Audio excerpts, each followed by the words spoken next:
ఇవాళ మన స్టూడియోలో ప్రముఖ ఆధ్యాత్మికవేత్త ఆస్ట్రోన్యూమరాలజిస్ట్ శ్రీమతి జయప్రద గారు ఉన్నారు. మేడంతో మాట్లాడదాం. మేడం నమస్తే. మేడం నమస్తే అమ్మా. శ్రీమాత్రే నమః. మేడం, ఫిబ్రవరి మాసంలో మీనరాశి వారికి ఎలాంటి ఫలితాలు ఉండబోతున్నాయి? గ్రహస్థితి ఎలా ఉంది? ఎలాంటి రెమెడీస్ చేసుకుంటే బాగుంటుంది అంటారు? తప్పకుండా మీనరాశి వాళ్ళకి చాలా అనుకూలంగా బ్రహ్మాండంగా ఉంది. ఎందుకంటే వీళ్ళకి లాభస్థానంలో రవి బుధులు, లాభస్థానంలో రవి బుధులు 11వ తారీఖు వరకు రవి బుధులు ఇద్దరు యోగిస్తున్నారు. అందువల్ల ఏంటంటే కీర్తి ప్రతిష్టలు, ఇది గుర్తింపు, తర్వాత వాళ్ళు చేసే పనుల్లో ఒక రికగ్నైజ్డ్ రావడంతో పాటు ధనం రావడం. చాలామందికి గుర్తింపు వస్తుంది కానీ డబ్బులు రావు. ఇక్కడ వీళ్ళకి ఏంటంటే డబ్బు ప్లస్ గుర్తింపు రెండు కలిసి వస్తాయి. సో కీర్తి ప్రతిష్ట అనేవి ఎలా వస్తాయంటే అది ఎక్స్ట్రాడినరీగా వస్తాయి. అది కొంచెం వస్తే చాలే అనుకుంటే అలా కాదు, ప్రపంచవ్యాప్తంగా తెలిసేలాగా అంత అనుకూలంగా కనిపిస్తుంది. సో మంచి మంచి అవకాశాలు మీనరాశి వాళ్ళకి ఈ మాసంలో కనిపిస్తున్నాయి. ముఖ్యంగా ఏంటంటే మీడియా రంగంలో పనిచేసే వాళ్ళకి, గుర్తింపు కోసం పోటీ పడే వాళ్ళకి, సో ఆ పోటీ అనేది వాళ్ళకి ఈ మాసంలో ఖచ్చితంగా నెగ్గే అవకాశం ఎక్కువగా ఉంది. పరీక్షల్లో, పోటీ పరీక్షల్లో ఉండే వాళ్ళకి పోటీలు చక్కగా సాధించుకొని విజయాన్ని వరిస్తుంది. ఆ విధంగా మీనరాశి వాళ్ళకి ఉంది.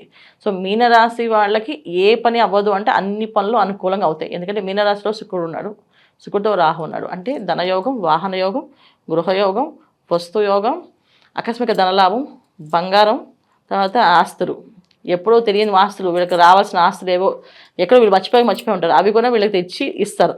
మీ ఆస్తి ఇక్కడ ఉంది, మన ప్లేస్లో ఉంది, వచ్చి మీరు ఈ ఫైన్ కట్టి ఈ ఆస్తి తీసుకెళ్ళండి, ఇది మీ పేరు రాశారు, అలాంటి విషయాలు కూడా తెలిసే అవకాశం ఉంది.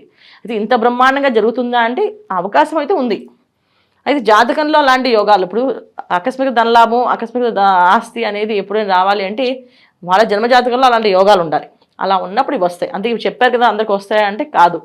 ఇది గోచార ఫలితాల్లో శుక్రుడు ఉచ్చస్థానంలో ఉన్నప్పుడు, మీనరాశిలో శుక్రుడు ఉన్నప్పుడు ప్రతి ఒక్కటి అనుకూలంగా మారుతుంది.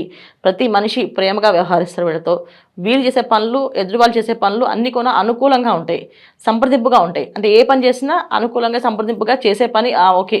వచ్చేవాళ్ళు, పరిచయం అయిన వాళ్ళు, పరిచయస్తులు చాలామంది ఏంటంటే అబ్బాయి వీళ్ళతో పరిచయం అయ్యాక వాళ్ళ మాటలు వింటుంటే భయం వేస్తుంది, మాకు అసలు మేము మాట్లాడలేకపోతాం అనుకుంటారు. అలా కాకుండా వాళ్ళతో మాట్లాడుతుంటే వీళ్ళకి కొన్ని కొత్త విషయాలు తెలుసుకోవడం, ఇంకా కొంత పరిచయాలు పెరగడం, వాళ్ళ నుంచి ఇంకొకరు పరిచయం అయితే వాళ్ళని కొత్త విషయాలు తెలుసుకోవడం, జీవితం విలువలు, జీవితం విషయాలు, జీవిత రహస్యాలు, సత్యాలు తెలుసుకునే అవకాశం ఎక్కువగా మీనరాశి వాళ్ళకి ఉంది.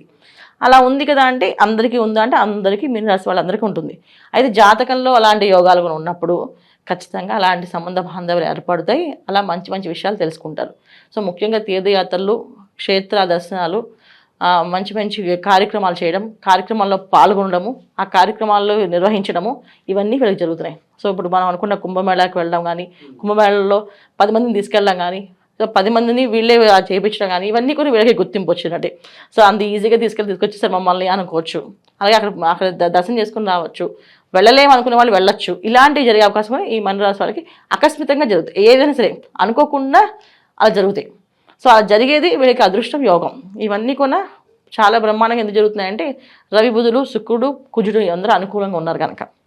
అయితే 15వ తారీఖు నుంచి కాస్త ప్రతికూలంగా మారే అవకాశం ఉంది. ఏదైతే మనం అనుకున్నామో దానికి అనారోగ్య సమస్య, ఆరోగ్య విషయంలో కాస్త శ్రద్ధ వహించడము, లేదా ఆరోగ్య విషయంలో కాస్త దెబ్బతినడం అనేది బాగా ఎక్కువగా కనిపిస్తుంది. అనారోగ్య సమస్య అనేది వచ్చే అవకాశం ఉంది. దీర్ఘకాల రోగం ఏదో వచ్చేది కూడా ఉంది వీళ్ళకి. సో దీర్ఘకాల రోగం ఏదో వస్తుంది అంటే అది ఏమొస్తుందో తెలియదు, జాతకంలో ఉండే యోగాలు బట్టి. ఇప్పుడు మీ జన్మ జాతకంలో అలాగా రాసి ఉందనుకోండి, అప్పుడు దాని జాతక పరిహారం తీసుకుంటే సరిపోతుంది.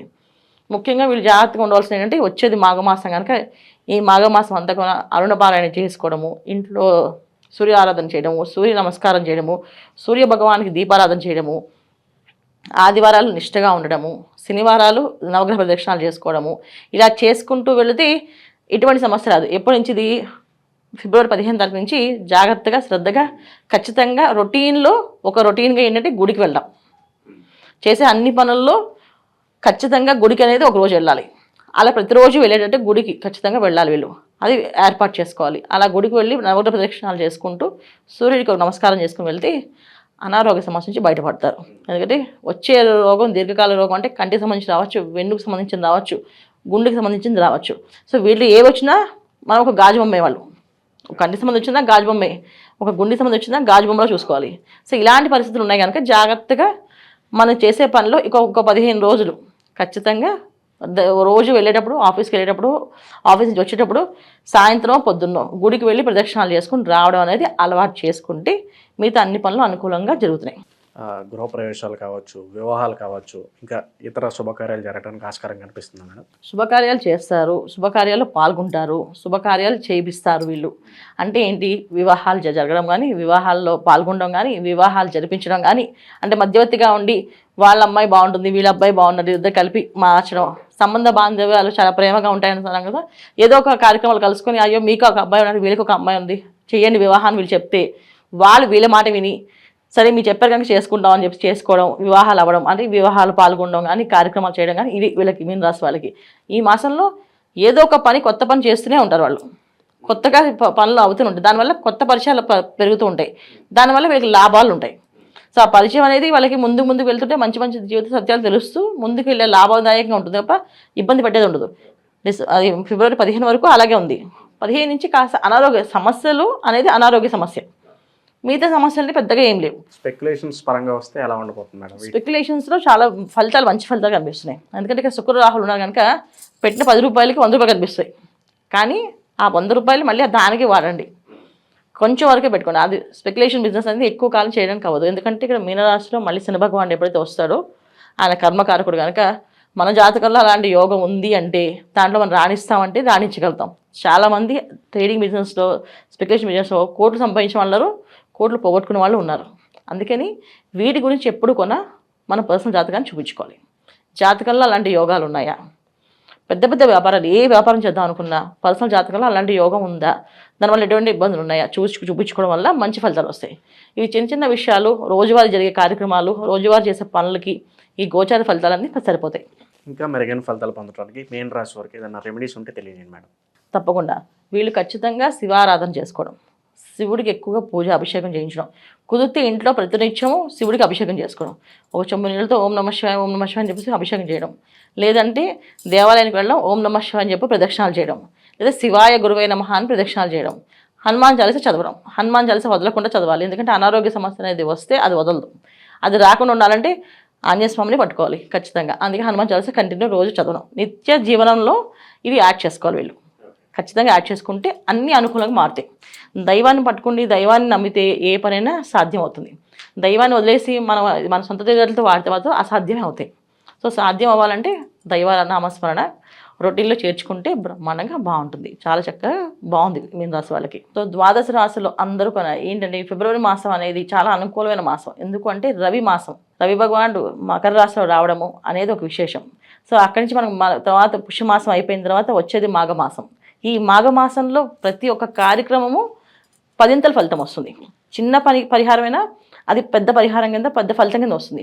ఒక చిన్న దీపదానం చేస్తాము, ఆ దానం అనేది 10ంతలుగా మనకు లాభం అవుతుంది. అంటే ఇంట్లో చీకటి అనేది ఉండదు. దీపదానం అంటే ఏంటి, దీపాలు దానం చేస్తే దీపం వస్తున్నారు కాదు, మన ఇంట్లో ఏ రోజు చీకటి కోణం అనేది ఉండదు, చీకటిగా ఉండరు. అంటే చీకటి కోణము అంటే ఏంటంటే చెడు పనులు చేయడం కానీ, చెడు వ్యవహారాలకు వెళ్ళడం కానీ, వ్యసనాలకి బలివ్వడం కానీ జరగదు అని అర్థం. సో దీపదానం. అలాగే అన్నదానం చేస్తే ఏంటంటే అన్నానికి లోటు ఉండదు అని అంటారు. అన్నానికి లోటు ఉండదు అంటే ఏంటంటే చాలామంది ఆహారం ఉన్నా తినలేకపోతుంటారు. సో ఎందుకు తినలేకపోతుంటే వాళ్ళకి రకరకమైన సమస్యలు, అజీత సమస్యలు, ఏదో రోగ సమస్యలు, ఏదో ఒకటి టైంకి అన్నం తినలేకపోవడం, టైంకి వేళకి తినలేకపోవడం అది జరుగుతుంటుంది. సో ఈ అన్నదానం చేయడం వల్ల అలాంటి ప్రాబ్లమ్స్ లేకుండా బయటపడతాం. సో మాఘమాసంలో అన్నదానం, దీపదానం, తర్వాత చాలామంది నోములు, పూజలు, వ్రతాలు చేస్తుంటారు. దాంట్లో చాలామంది నోములకి పళ్ళు, పసుపు, కుంకాలు, బట్టలు, వస్త్రాలు ఇవన్నీ దానం చేస్తుంటారు. ఇవన్నీ కొన్ని చేయడం వల్ల చాలా మంచి ఫలితాలు ఉంటాయి. అయితే ఒక్కొక్క రాశి వాళ్ళు ఏం చేసుకోవాలి అంటే, మేషరాశి వాళ్ళు ఈ మాసం అంతా అన్నదానం చేస్తే చాలా మంచి ఫలితాలు. అలాగే వృషభ రాశి వాళ్ళు ఈ మాసం అంతా చక్కగా వస్త్రదానం చేస్తే చాలా మంచి ఫలితాలు. మిథున రాశి వాళ్ళు పుస్తకాలు దానం చేస్తే విద్య బ్రహ్మాండం సాగుతుంది. అలాగే కర్కాటక రాశి వాళ్ళు ఏదో ఒక వస్తువుని దానం చేయడం, అంటే వెండి కానీ రాగి కానీ ఏదో ఒక పాత్రను దానం చేస్తే అన్ని అనుకూలమైన ఫలితాలు కనిపిస్తున్నాయి. అలాగే సింహరాశి వాళ్ళు చక్కగా ఒక 10 మందికి చదువు విద్యాదానం చేయడం కానీ, ఒక విద్యార్థికి విద్య కట్టించడం కానీ చేయడం వల్ల మంచి ఫలితాలు ఉన్నాయి. ఇలా ఒక్కొక్క రాశి వాళ్ళు చేసుకుంటూ వెళ్తే అన్ని అనుకూలమైన ఫలితాలు కనిపిస్తున్నాయి.